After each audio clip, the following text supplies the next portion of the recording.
오늘 저는 이 시간 마가복음 2장 1절부터 2절까지의 말씀을 가지고 소란스럽다라는 주제로 같이 하나님의 말씀을 나누며 결단하는 시간을 가지려고 합니다. 오늘 말씀의 주제는요, 소란스럽다라는 주제예요. 여러분, 소란스럽다라는 사전적 뜻은요, 시끄럽고 어수선한 데가 있다라는 것입니다. 우리가 시끄럽고 어수선한 데가 있을 때에 그 시끄럽고 어수선한 곳을 향해서 소란스럽다라고 합니다. 그래서 가령 아이들이요, 장난감을 막 하고 어지럽혀 놔요. 정리가 안 된 그 장난감들. 여러분 한번 상상해 보세요. 레고 블록들이 거실에 쫙 깔려 있어요. 근데 그 레고 블록이 쫙 깔려 있는 데를 아이들이 막 사방팔방 뛰어다닙니다. 이 부모가요, 야, 뛰어다니지 마. 야, 정리해야지. 이렇게 잔소리를 하다가 그 레고 블록을 발로 밟는 순간 얼마나 짜증이 나고 화가 나겠습니까? 여러분, 그럴 때 바로 아이 소란스러워. 우리 소란스럽다고 하지 않습니까? 다시 말씀드려서 정신이 없어요. 시끄럽고 막 어수선해요. 근데 우리 인생에 그러한 시끄럽고 어수선한 데, 바로 그러한 곳들이, 그러한 시간들이, 그러한 장면들이 우리 인생 가운데에 우리가 나타난다라는 것입니다. 특별히 여러분, 이 어수선하다라는 의미가 갑자기 뜻이 제가 궁금해졌어요. 우리가 머리로는 어수선하다, 어떤 의미인지 대략 알겠는데 제가 이 뜻을 좀 이렇게 직관적으로 이해가 되기 쉽게 좀 알고 싶어서 사전을 찾아보니 여러분 이해가 확 됩니다. 마치 이 어수선하다라는 이 사전적 정의만 들으면 무슨 명강의를 들은 것처럼 그렇지 말씀이 나올 거예요. 어수선하다라는 의미가요, 사물이 얽히고 뒤섞여 가지런하지 아니하고 마구 헝클어져 있다. 혹시 우리 인생 같지 않습니까? 혹시 우리 미래 같진 않습니까? 얽히고 뒤섞여 가지런하지 아니하고 마구 헝클어져 있다. 또한 마음이나 분위기가 안정되지 못하여 불안하고 산란하다. 갈피 없이 흩어져 있다는 의미죠. 우리 수험생들 입시를 앞두고 마음이나 분위기가 안정되지 못해서 지금 불안해서 갈피를 못 잡고 여기를 써야 되나 저기를 써야 되나 이러고 있지 않습니까? 인생이 지금 소란스러운 때입니다. 우리 취업을 준비하는 청년들도 마찬가지입니다. 우리 장년들 마음은 산란하죠. 이래야 되나 저래야 되나 어찌해야 되나.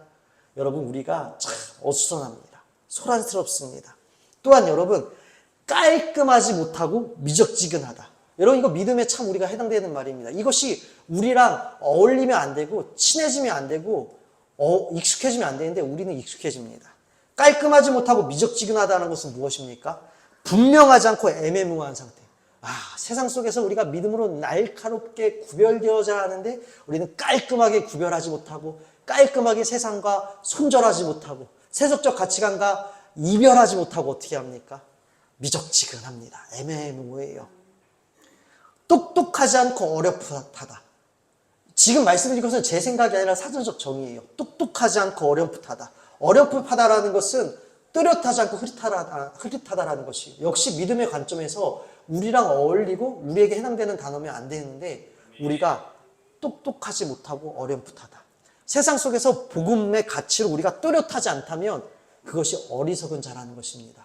근데 신기하게도 성경에서도 우리가 믿음으로 날카롭게 구별되거나 믿음으로 선명한 어떤 행위를 하지 않을 때 우리가 흐릿하게 굴 때 그러한 모습을 어리석다라고 표현합니다.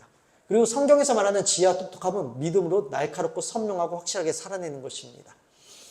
여하튼 총정리하자면 결국 여러분, 우리의 삶 가운데 우리가 믿음이 선명하지 못하면, 믿음의 반석 위에 굳건히 서 있지 않으면 우리의 삶은 어떠할 수밖에 없다라고요? 소란스럽다. 그래서 그냥 여기를 봐도 소란스럽고 저기를 봐도 소란스럽다는 것입니다. 내 남편 얼굴을 봐도, 내 아내 얼굴을 봐도 소란스럽고, 내 자녀를 봐도 소란스럽고, 가만히 먼 하늘을 이렇게 보면서 내 미래를 생각해도 소란스러운 것입니다. 여러분, 소란스러울 때는 어떻게 해야 할까요? 소란스러울 때는 예수님을 찾으시기를 주님의 이름으로 축원드립니다. 그곳에서 여러분 모든 질서가 회복되는 놀라운 역사를 경험하게 될 줄로 믿습니다. 여러분, 오늘 말씀을 우리가 보십시다. 우리 예수님께서요, 우리가 마가복음을 시작하면서 우리 예수님 바로 행동하시죠. 활동하십니다. 말씀으로 활동하시는 우리 예수님. 말씀은 성경 속에 박제된 글자가 아니라 실제로 우리 삶 가운데에 살아 역사하시는 능력임을 우리 예수님께서 친히 강력하고 아주 급진적으로 보여주십니다. 그래서 우리 예수님께서 귀신 들린 사람을 고쳐주시고 이 베드로의 장모와 많은 사람들을 고쳐주시고 또 전도여행을 떠나서 또 많은 사람들과 나병한 자들을 고쳐주십니다. 그리고 나서 2장 1절이요. 수일 후에 예수께서 다시 가버나움에 들어가시니, 수일 후에 며칠이 지난 다음에 예수님께서 다시 그 위로가 필요한 마을, 가버나움은 위로의 마을이라는 의미를 담고 있죠. 이 위로의 마을이라는 이름 곳에 여러분 아이러니하게도 위로가 필요한 자들이 너무 많이 있어서 우리 예수님께서 다시 가버나움으로 들어가십니다. 그리고 예수님께서 가버나움에 어떤 한 집에 계시다는 소문이 사방에 퍼진 것이에요. 이미 여러분 이제는 예수님께서 예수님이란 분은 귀신을 내어 쫓으시는 분이시야. 예수님이란 분은 모든 병을 다 고쳐주시는 정말 놀라우신 분이야. 지금껏 수많은 종교학자, 서기관과 역사학자, 이 모든 종교학자, 율법학자들과는 전혀 차원이 다른 분이시오. 그래서 수많은 귀신 들린 사람과 이 병든 사람들이 예수님께 고침을 받고자 그 한 집안으로 사방에서 몰려오기 시작합니다. 그래서 여러분 우리가 2절 말씀 한번 해볼까요? 많은 사람이 모여서 문 앞까지도 들어설 자리가 없게 되었는데 예수께서 그들에게 도를 말씀하시더니. 아멘. 여러분 우리가 말씀을 때 상상을 해야 한다고 말씀드렸습니다. 상상해 보십시다. 한 집에 예수님께서 들어가셨고요. 거기에 이 집 안에 계십니다. 근데 사방에서 사람들이 몰려들었고요. 오늘 말씀해 보니 문 앞까지도 들어설 자리가 없게 되었는데, 여러분 빼곡하게 그냥 둘러선 정도가 아니라 여러분 막 밀치는 것입니다. 한번 우리가 이것이 실제로 오지 않으면 우리 여자 집사님들, 자, 마트에서 특가 세일을 3분만 진행합니다. 이 2 플러스 한우를 100g에 1,000원에 판대요. 막 장바구니와 카트로 서로 충돌을 하면서 막 물밀듯이 달려들지 않겠습니까? 손을 뻗칠 수가 없어요. 그런 장면이 꽉 차 있는 것입니다. 우리 청소년들, 내가 좋아하는 아이돌이 지금 이 앞에 있어요. 선착순 10명으로 줄 서면 하루 한 끼를 같이 먹어주겠대요. 데이트를 해주겠대요. 야, 이거 머리털 아주 빠지는 일입니다. 우리 청소년들 여러분 앞에 있는 친구 머리채를 안 잡아볼까요? 이게 핥히고 꼬집고 밀치고 난리가 날 것이에요. 한번 이런 장면들을 상상해 보세요. 딱 그 모습이에요. 여러분 소란스럽지 않습니까? 사람들이 막 물밀듯이 지금 밀려온 것이에요. 지금까지 어떠한 수를 써도 귀신이 쫓기질 않고 어떠한 의사를 찾아가도 낫지 않고 수많은 돈을 써도 낫지 않은 사람들이 어떻게 했습니까? 사방에서 길을 쓰고 몰려오겠죠. 그리고 어떻게 해서든지 예수님 앞까지 달려들려고 서로 당기고 밀치고 하지 않겠습니까? 막 여기저기 곡소리가 들렸을 것입니다. 저도 서울에서 꽤 오래 살았으니까 말 그대로 지옥철을 타봤죠. 1호선 급행은 정말 지옥철입니다. 한 번도 이 비명소리를 듣지 않은 적이 없어요. 어떻게 하냐면요. 진짜 이러고 탑니다. 이러고 타고 있는데 문이 열리잖아요. 어떻게 하는지 아세요? 이러고 있다가 이러고 밀려요. 사람들이 그냥 어떻게 타냐면 그냥 이렇게 타는 것이 아니라 이 스크린도어를 잡고 자기 몸을 이렇게 우겨 넣습니다. 그럼 여기저기서 밀지 마요! 타지 마요! 막 진짜 이래요. 진짜 이게 매일 벌어진 일이었어요. 그러면은 이렇게 밀렸다가 이렇게 밀렸다가 그럼 여기저기서 숨 못 쉬어요. 밀지 마요. 내려요. 여러분 보세요. 여기가 안 그랬을까요? 밀지 마요. 내가 먼저 왔어요. 숨 막혀요. 나가세요. 자박 끌고 넘어뜨리고 내가 어떻게 나 앞에 가려고 하고 소란스럽죠. 소란스럽습니다. 여러분 우리 인생이 이럴 때가 있어요. 내 의지와 상관없이 밀리고 떠밀리고 압박당하고 모든 것이 얽히고 뒤섞여서 가지런하지 않냐고 마구 헝클어져 있어요. 내 모든 계획, 감정, 생각들이 다 얽히고 뒤섞여서 도대체 이걸 어디서부터 풀어야 되나. 좀 가지런해서 하나하나 이렇게 일목요연하게 우리가 체크하면서 지어나가면서 좀 이렇게 정리했으면 좋겠는데 그게 당치 안 돼요. 마구 헝클어져 있는 상태가 될 때가 있습니다.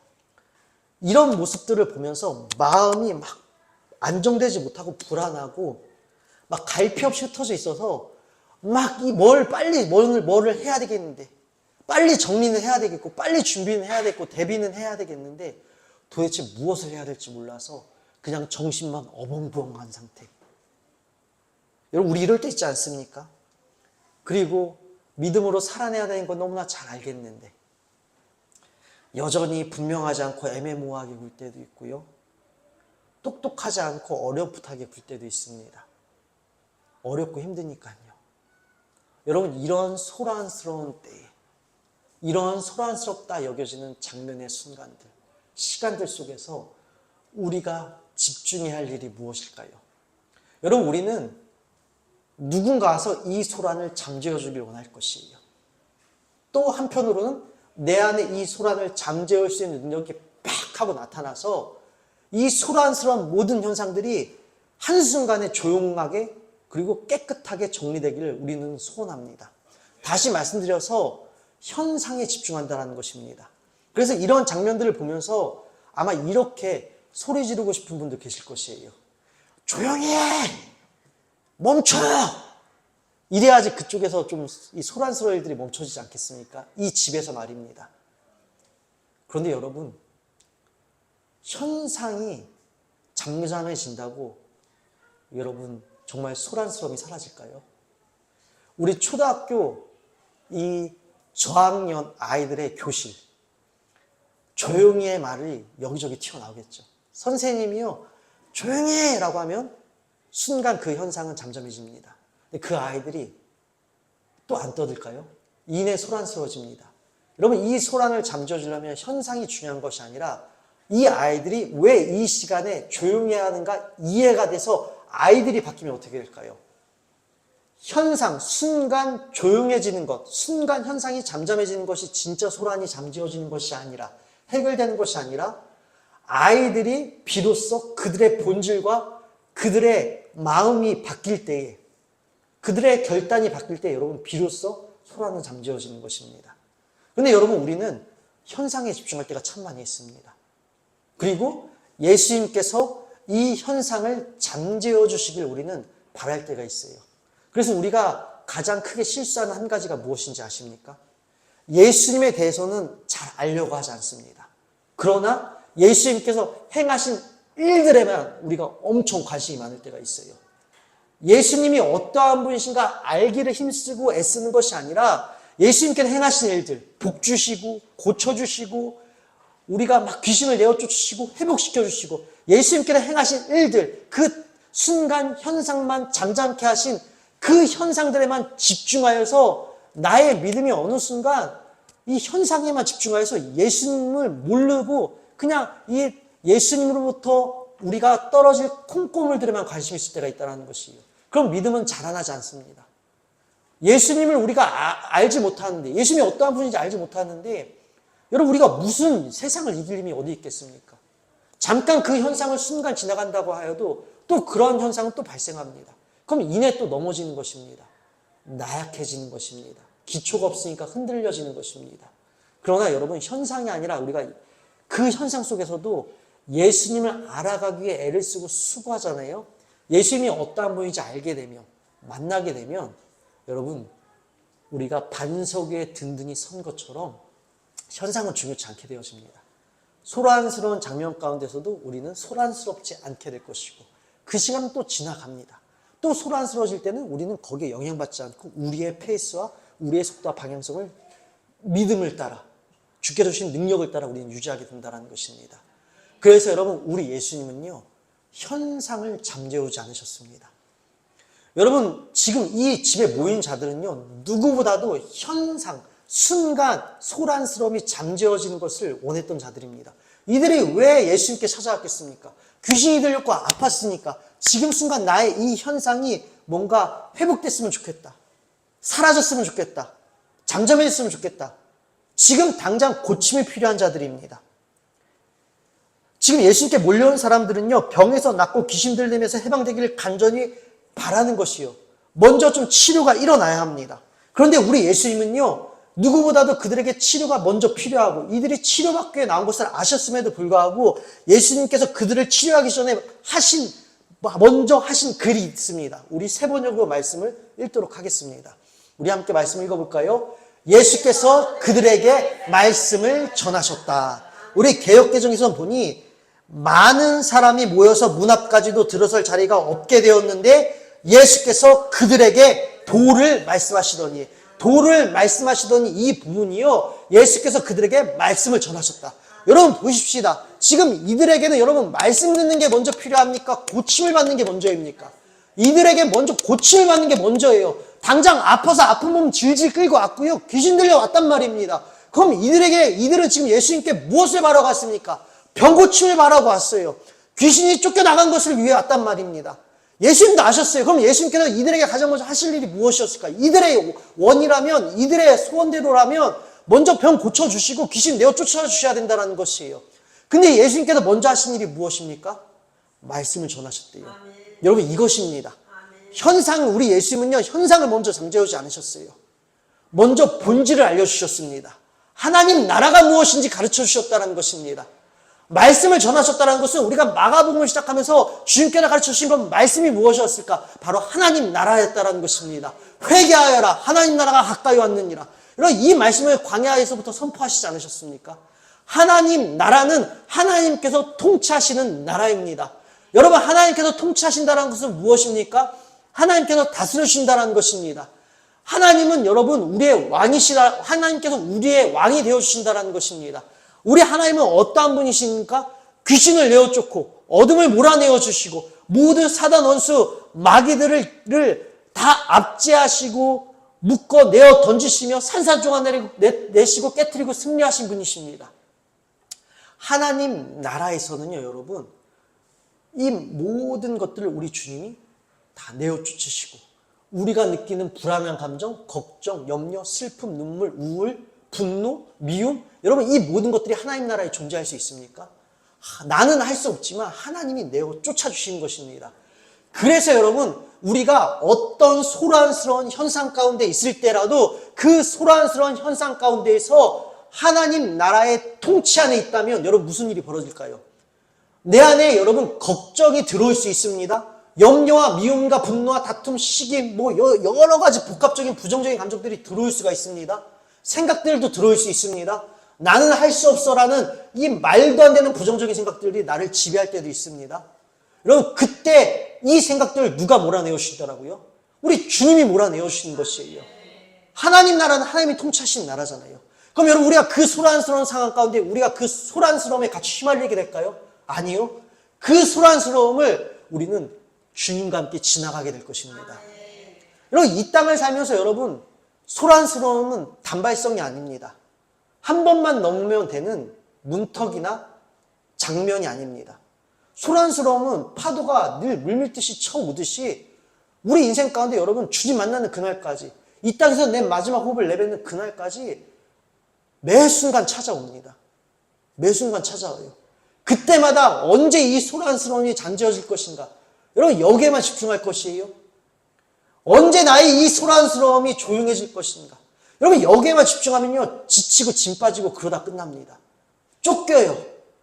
늘 불안하고 초조하고 여러분 그러다 삶이 끝나는 것이에요.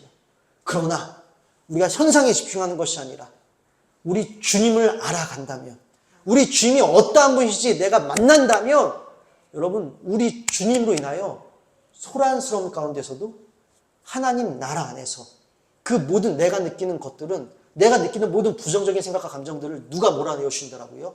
주님이 몰아내어 주시는 것이에요. 그럼 우리는 그 소란스러움을 평온하게 지나갈 줄로 믿습니다. 얽히고 뒤섞이고 가지런히 하고 마구 헝클어져 있는 그 상태, 마음이나 분위기가 안정되지 못하여 불안하고 갈피 없이 흩어져 있는 그 상태 가운데에 우리 주님이 질서를 딱 회복해 주셔서 그 소란스러움 가운데서도 우리는 회복된 질서로 말미암아 우리가 같이 휘말리지 않고 우리는 돌파하고 뚫고 나간다는 것입니다.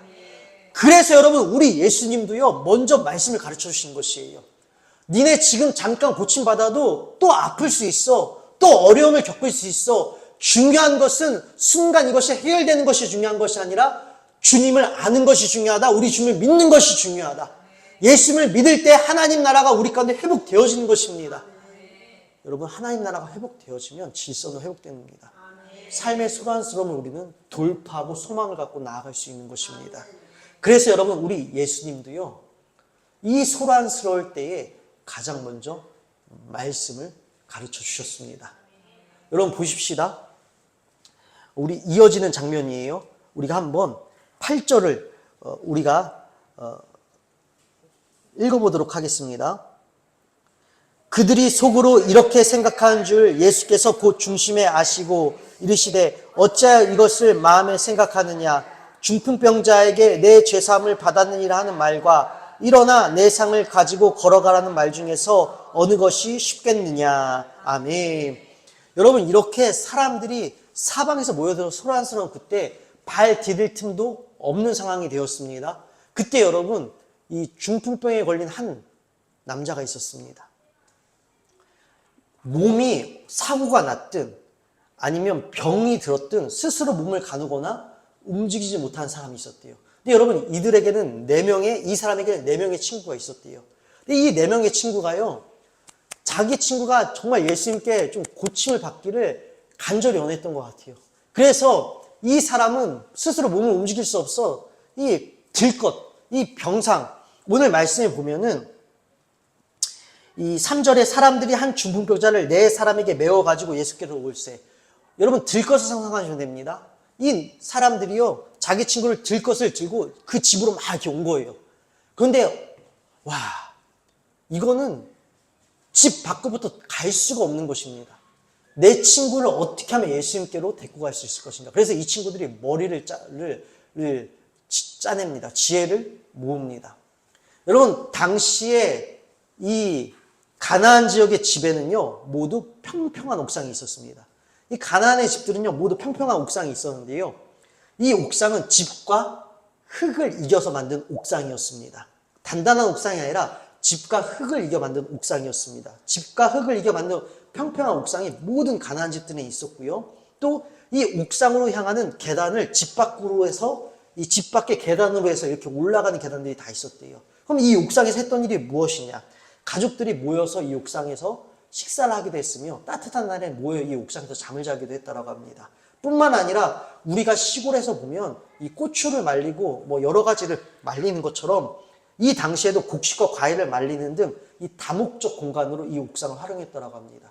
그리고 이 옥상은 집과 흙을 이겨 만들었으니 늘 1년에 한 번씩 보수하는 공사도 했다라고 하는데 이 집과 흙을 이겨 만든 이 지붕을 뜯을 수가 있었습니다. 그래서 이 친구들이 어떻게 합니까? 마침 그 지붕으로 향하는 계단이 집 밖에 있으니 자기 친구를 들 것에 들고 이 옥상으로 향합니다. 그리고 어떻게 합니까? 지붕을 뚫습니다. 지붕을 뚫고 예수님 바로 앞으로 이 친구를 내립니다. 여러분 상상해 보세요. 얼마나 소란스럽습니까? 사람들은 여기저기 밀치죠. 막 너 뭐냐? 뭔데 네가 지금 지붕을 뚫고 있냐? 집주인은 야, 너 원상복구 할 거야? 왜 내 집중을 함부로 뜯어? 이러고 있죠. 여러분 지붕을 뚫을 때 흙먼지가 날리지 않겠습니까? 흙먼지가 날리겠죠. 그 흙먼지가 고스란히 온 집안에 퍼지게 되겠죠. 예수님도 그 아래에서 흙먼지를 다 맞으셨을 것이요. 사람들이 얼마나 소란스러웠겠습니까? 먼지 날린다, 뭐한다. 근데 여러분 그 소란스러운 가운데 지붕을 뚫고 줄을 매달라서 이 4명의 친구들이요, 줄을 매달라 마치 엘리베이터가 내려오듯이 그 직구를요, 예수님 발 앞으로 딱 내립니다. 완전 소란스럽죠. 그런데 그 소란스러운 가운데 우리 예수님께서 그 친구에게 먼저 하신 말씀이 무엇입니까? 일어나 걸어라. 내 병이 고침받았다. 이것이 아니라 내 죄가 사함받았다라고 먼저 말씀하세요. 그리고 나서 그 자리에 있던 율법학자나 종교학자들, 이 사람들은요, 의심의 눈빛을 갖고 예수님을 찾아온 사람들이었습니다. 왜냐하면 당시에 율법학자들과 종교학자들은 사람들의 존경과 인기를 받았습니다. 근데 이들의 인기와 존경을 한순간에 예수님이 가져가 버린 거예요. 그러니까 이 사람들은 시기 질투가 난 것이에요. 시기 질투가 날 일이 아니라 누구보다도 구약의 말씀에 능통한 자들이며 구약의 말씀의 예언을 따라 예수님께서 메시아로 오셨으니 먼저 영접해야 되는데 누구보다도 구약의 말씀을 잘 알아 가르치는 입장에 있던 이들이요, 시기 질투에 눈이 멀어서 구원자로 오신 예수님을 알아보지 못하고 오히려 예수님을 죽이는 일에 쓰임을 받지 않습니까? 여하튼 그들이 이 의심의 눈초리가 가득해서 예수님께 나와 있는 상태에서 예수님께서 뜬금없이 내 죄가 용서받았다고 선언하세요. 이것은 신성모독이었습니다. 왜냐하면 당시에 죄 용서는 누구만 할 수 있습니까? 당시뿐만 아니라 여러분 오늘도 마찬가지죠. 죄 용서는 누구만 할 수 있습니까? 하나님만 하실 수 있죠. 근데 하나님만 하실 수 있는 일을 예수님께서 너의 죄가 용서받았다. 신성모독이다. 어찌하여 저 사람은 어찌하여 이런 생각을 하는가? 6절 말씀을 보니 어떤 서기관들이 거기 앉아서 마음에 생각하기를 이 사람이 어찌 이렇게 말하는가? 신성모독이로다. 오직 하나님 한 분에 누가 능히 죄를 사하겠느냐? 근데 여러분 속으로 이것을 생각했는데요. 예수님은 그 속을 다 아시죠. 말로 한 것이 아니에요. 예수님은 다 간파하십니다. 속으로 생각한 것을 간파하시고 그 중심을 아시고 뭐라고 말씀하셨더라고요? 9절이요. 중풍병자에게 내 죄사함을 받았느니라는 말과 일어나 내 상을 가지고 걸어가라는 말 중에 어느 것이 쉽겠느냐? 여러분 한번 생각해 보십시다. 이 질문 참 어려워요. 여러분 한번 답을 내보시겠습니까? 여러분 너의 죄가 사함받았다 이 말과요.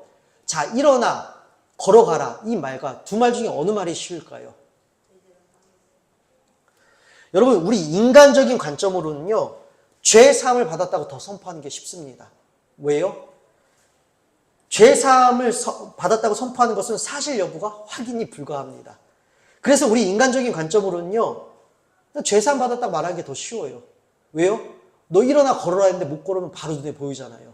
근데 여러분 사실 진짜 어려운 것은 무엇이죠? 죄 사함이잖아요. 사실 어려운 건 죄 사함입니다. 그래서 하나님의 관점에서도 죄를 사하는 일이 병자를 낫게 하는 일보다 더 크고 어려운 일이었습니다. 왜요? 죄를 사하기 위해서 독생자 예수 그리스도가 십자가에서 죽임을 당하셨잖아요. 여러분 치료하시는 하나님께서는 사람의 신체적 결함을 고치는 일은 결국 문제가 되지 않습니다. 반면에 여러분 죄는요. 하나님과 사람 사이를 갈라놓는 가장 심각한 문제입니다. 그래서 우리 예수님께서는요. 가장 먼저 하나님과 사람 사이를 갈라놓는 이 죄 문제를 먼저 해결하신 것이었습니다. 여러분 죄 문제가 해결되지 않으면 우리 인생이 소란스러워집니다. 하나님과 갈라지면 하나님 나라의 통치를 받지 못하게 되면 하나님과 멀어지면 인생이 소란스러워질 수밖에 없습니다. 특별히 여러분 당시에는요 죄와 질병이 함께 취급되어지기도 했습니다. 여러분 죄와 질병이 함께 취급되는 것은 죄가 세상에 들어올 때 죽음과 질병이 함께 들어왔기 때문입니다. 그래서 구약시대의 사람들 그리고 신약에 넘어와서는요. 그대로 이어져서 어떤 사람이 병들잖아요. 이 사람이 하나님께 무슨 죄가 있어서 이러한 병에 걸리게 되었다라고 당신은 그렇게 이해를 했다고 합니다. 또한 이러한 이해의 배경에 놓이게 된 것은 앞서 말씀드린 것처럼 죄가 세상에 들어올 때 죽음과 질병이 함께 들어왔습니다. 창세기 3장과 로마서 5장 14절을 보면 우리가 알 수 있습니다. 하나님이 자기 모양과 형상대로 인간을 창조하실 때 죄는 인간이 지닌 본성의 일부가 아니었습니다. 죄는 하나님께서 창조하신 것이 아니었어요. 죄는 인간이 맨 처음 하나님의 말씀을 거역했을 때부터 앓게 된 일종의 질병인 것입니다. 그러므로 구약은 하나님께서 죄를 질병 고치듯이 치료하신다는 말을 자주 합니다. 그래서 역대하 7장 14절, 시편 41편 4절 등에서도 보아 알 수 있듯이 죄를 치료하신다는 표현을 씁니다. 우리 개역개정에서는 고치신다라고 표현을 합니다. 이처럼 여러분 죄도 여러분 치료받아야 될 질병이라는 것입니다. 여러분 이 이해를 잠시 저장하시고요. 우리가 앞서 나눴던 말씀으로 다시 돌아보십시다. 여러분 이 중풍병자도요. 무엇이 먼저 필요한 자입니까? 일어나 걸어서 나가라. 일어나 걸어 나가라. 이것이 먼저 필요한 자였습니다. 근데 일어나 걸어 나가라. 이것이 먼저 필요한 자에게 우리 예수님께서 말씀하신 것이 무엇입니까? 죄 사함이죠. 사실 친구들도 그렇게 모든 사람들의 이 욕과 손가락질을 다 감수하면서 지붕을 뚫고 예수님 발 앞까지 친구를 내리다란 이유도 무엇입니까? 이 친구가 빨리 걷기를 원해서 그렇게 한 것 아니겠습니까? 그리고 사실 여러분 예수님께서요 먼저 일어나 걸어라 말씀하셨으면 더 예수님의 권위가 세워져 율법학자들과 이 서기관들의 코를 아주 납작하게 누르실 수도 있었습니다. 왜요? 일어나 걸으라고 하면 말도 안 되는 기적이 일어났잖아요. 그리고 나서 너 죄가 용서받았다라고 하면요. 여러분 서기관과 율법학자들이 무엇 어떻게 하겠습니까? 예수님 앞에서 여러분 기고만장해질 수가 없는 것입니다. 예수님께서도 여러분 이것이 쉬운 방법이셨어요. 모든 사람들을 한 번에 정리하시고 모든 콧대 높았던 서기관들과 그 율법학자들의 콧대를 한 번에 누를 수 있는 방법은 먼저 일어나 걸으라 하시고 죄가 사했다라고 말씀하시면 아주 예수님께서는 속 시원한 방법이셨습니다. 근데 예수님께서 그 쉬운 방법을 택하지 아니하시고 먼저 죄가 사함받았다라고 선언하시므로 이들의 의구심과 의심을 오히려 자아내십니다. 왜요? 율법학자들은요, 죄가 용서받았다라고 하면은 죄와 질병을 함께 보았기 때문에 바로 이 중풍병자가 즉시로 고침을 받아야 된다고 얘기했습니다. 그런데 여전히 중풍병자는 누워있어요. 내 죄가 고침받았다라고 했는데도 불구하고 여전히 중풍병자는 누워있었다는 것이. 그러니까 율법학자, 서기관들, 당시에는 이 종교 지도자들은 무엇을 생각했다라고요? 아니, 죄가 용서받았다며 근데 왜 누워있어? 뭐야, 신성모독이네? 예수님께서 굳이 이런 오해를 받으실 필요가 없죠. 그럼에도 불구하고 왜 먼저 죄가 용서받았다 선행하신 이유가 무엇입니까? 현상이 중요한 것이 아니라 예수님을 먼저 우리가 알아야 된다는 것입니다. 그리고 가장 중요한 것, 죄 문제가 해결되어야 한다는 것입니다. 여러분 이것이 우리 인생과 우리 믿음 가운데 던지는 중요한 오늘 주제이기도 합니다. 여러분 죄는요, 우리가 치료가 필요한 질병인 것입니다. 죄는 앓게 된 일종의 질병이라는 것입니다. 여러분 우리가 죄 짓지 않기를 바라죠. 그래서 여러분 우리는 어떻게 합니까? 죄를 짓고 난 다음에 참 회개는 많이 합니다. 근데 선제적으로 여러분 이런 기도를 해보신 적 있으세요? 하나님 내 안에 이러한 죄가 있습니다. 나의 이 질병을, 이 죄를 치료해 주십시오. 여러분 우리 이렇게 기도해 본 적이 없어요. 치료 받아야지 죄 안 질 것 아니겠습니까? 근데 죄 문제가 해결되지 않았는데 죄가 치료되지 않았는데 맨날 용서해 달라고 하면 또 질 거 아니에요. 그래서 여러분 죄가 먼저 치료되어야 하는 것입니다. 그래서 여러분 우리의 인생도 마찬가지예요. 죄는요 내가 하나님처럼 되려고 하는 마음이에요. 보십시다. 우리가 하나님과 상관없이 내 마음대로 행동하고 내 마음대로 계획합니다. 내 마음대로 쾌락적으로 행동하고 내 마음대로 육체의 즐거움을 따라 행동합니다. 내 마음대로 나의 욕심을 따라 선택하고 결단합니다. 여러분 나의 쾌락을 쫓아 행동하는 결과는 무엇입니까? 우리 사랑하는 청소년들, 청년들이요. 이 땅에서 나의 당장의 즐거움을 쫓아 행동하는 일로 발생되는 것이 무엇입니까? 절망입니다. 성적인 쾌락을 쫓아갔을 때에 여러분 결국 벌어질 일은 내가 책임지지 못할 축복받아야 할 생명의 잉태가 여러분 어느 순간 감당할 수 없는 무게로 찾아오는 것이고 오늘날 청소년 청년들 보십시오. 마약이 일상화되었습니다. 단순히 하나님과 상관없이 내가 하나님처럼 되어서 나의 인생의 만족을 내가 채우려고 나의 인생의 쾌락을 내가 채우기 위해서 그 쾌락을 쫓아간 결과가 무엇입니까? 절망과 죽음입니다. 우리 인생이 그렇잖아요, 여러분. 우리가 내가 하나님처럼 되어서 여러분 죄는요 결국 아담과 하와를 통해 알 수도 있듯이 내가 하나님처럼 되는 것이 결국 죄의 근원입니다. 내가 하나님이 되어서 하나님과 상관없이 내 마음대로 선택하고 결정해요. 여러분 죽음이고 절망입니다. 근데 이 죄 문제가 해결되지 않으면 여러분 우리는 늘 삶이 소란스러울 수밖에 없습니다. 그런데 이 죄 문제가 해결되면 어떠한 역사가 일어납니까? 죄 문제가 해결되면 하나님과 질서가 회복되어집니다. 하나님께서 소란스러운 우리의 모든 소란스러움의 질서를 회복해 주십니다. 다시 말씀드려서 질서가 회복되는 것이 먼저가 아니라 소란스러움이 해결되는 것이 먼저가 아니라 죄 문제가 먼저 해결되면 우리가 주님을 만나면 주님이 어떠한 분이신지 알게 되면 날마다 매일 매 순간 우리가 주님께서 어떠한 분이신지 그분을 매일매일 새롭게 알아가면 알아갈수록 여러분 자연스럽게 질서가 회복되어져 소란스러움이 찾아오든 말든 그 소란스러움을 우리는 늘 능히 돌파할 수 있게 되어진다는 것이에요. 그것을 우리 예수님께서도 아시고 그 모든 오해와 쉬운 방법을 오해 속에서도 쉬운 방법이 있음에도 불구하고 먼저 죄사함을 선언하신 후 그리고 나서 뭐라고 말씀하시죠? 11절 내가 내게 이르노니 일어나 내 상을 가지고 집으로 가라 하시니 그가 일어나 곧 상을 가지고 모든 사람 앞에서 나가거늘 그들이 다 놀라 하나님께 영광을 돌리며 이르되 우리가 이런 일을 도무지 보지 못하였다 하더라. 아멘. 사랑하는 여러분, 우리 예수님께서는요 쉬운 방법을 놓으시고 먼저 말씀이다.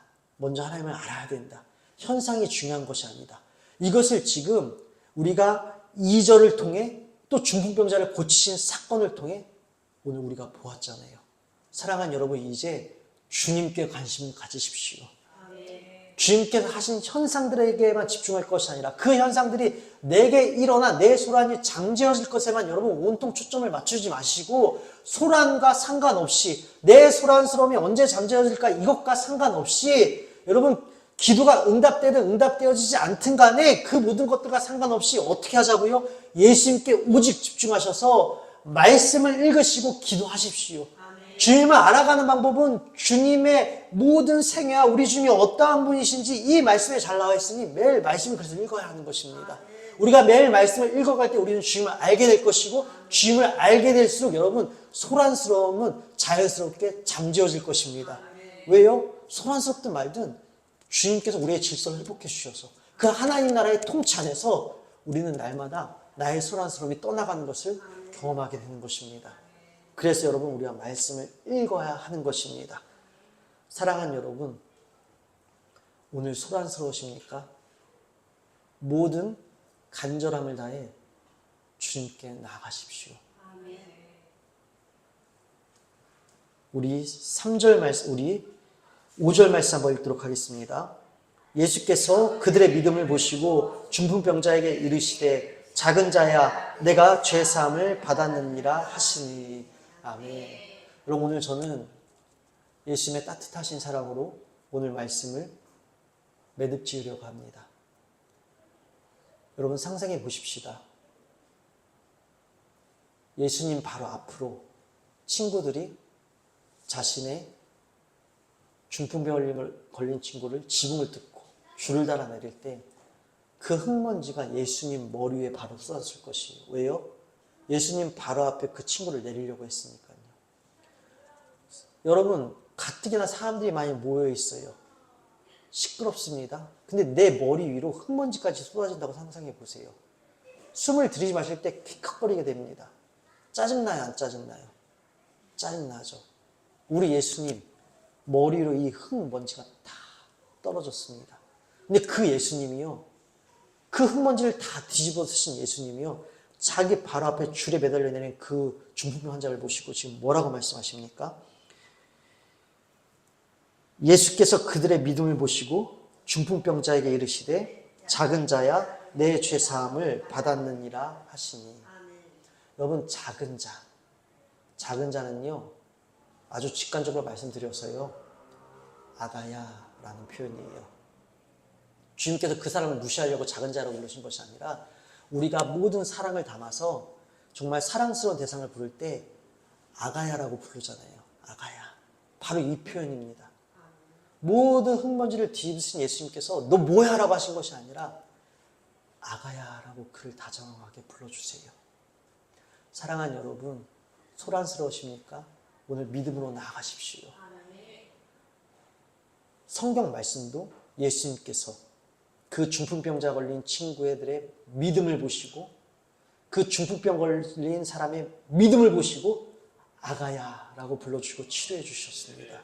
그리고 가장 중요한 삶의 질서, 죄의 문제를 해결해 주심으로 그의 모든 질서를 회복하여 주셨습니다. 사랑하는 여러분, 오늘 수단과 방법을 가리지 마시고 주님께 나가십시오. 그리고 삶의 자리에서 수단과 방법을 가리지 마시고 예수님께 나가십시오. 여러분 삶의 자리에서 수단과 방법을 가리지 마세요. 여러분 우리가 차 안에서도 말씀을 잠깐이라도 읽을 수 있습니다. 우리 사랑하는 청소년들이요, 학교에서 쉬는 시간, 점심시간, 여러분 우리가 잠깐이라도 이동하는 속에서도 우리는 말씀을 읽을 수 있습니다. 우리는 여러분 수단과 방법을 가리지 아니하며 어떠한 감정 속에서도 어떠한 환경 속에서도 어떠한 조건 속에서도 우리는 주님께 나갈 수 있습니다. 주님을 알고 싶습니다. 주님, 제가 이 소란 속에서도, 이 형편 속에서도, 이 아버지여 어지러움 속에서도 정신없지만 사납지만 이 속에서도 주님이 어떠한 분이신지 알고 싶습니다. 여러분, 이 간절함 하나를 가지고 말씀을 펼쳐 말씀을 읽으시고 주님을 찾아 기도하세요. 주님께서 만나 주십니다. 그리고 하나님과 단절된 우리 사이를 회복하여 주셔서 질서가 회복되어지고 날마다 하나님이 어떠한 분인지 알아가게 되고 우리는 하나님 나라의 통찰에서 모든 나의 할 수 없음이 떠나가게 돼요. 우리는 소란스러운 매일 인생의 장면이 바뀔 때마다 찾아오는 소란스러움과 상관없이 우리는 주님으로 인하여 돌파와 승리 함성을 외치게 될 줄로 믿습니다. 그러하게 사랑하는 여러분, 수단과 방법을 가리지 마시고 주님께 나가십시오. 우리 주님이 그 믿음을 보시고 만나 주십니다. 기도하겠습니다. 하나님 아버지 감사합니다. 하나님, 인생이 소란스러울 때 거기에 취하고 거기에 휘말려 있는 것이 아니라 하나님 어떠한 조건과 어떠한 환경과 어떠한 감정 속에서도 하나님 말씀을 읽을 수 있게 하여 주시고 주님을 찾게 하여 주셔서 주님, 아버지 이것이 잠잠해지든 이것이 하나님 풀리지 않든 다 상관없습니다. 이 모든 상황 속에서 주님을 알게 하여 주시고 우리의 죄의 문제가 해결되게 하여 주셔서 주님, 주님으로부터는 질서가 우리 삶 가운데 펼쳐지게 하여 주시옵소서. 날마다 주님을 깊이 아는 매일매일 주님 다시 오시는 그날까지 내 마지막 호흡을 내뱉는 그날까지 주님만 날마다 새롭게 알아감으로 말미암아 날마다 주님의 통치함으로 질서 안에서 주님을 만나는 우리 공동체가 되게 하여 주시옵소서. 감사오며 사랑이 많으신 우리 주 예수 그리스도의 이름으로 기도드립니다. 아멘.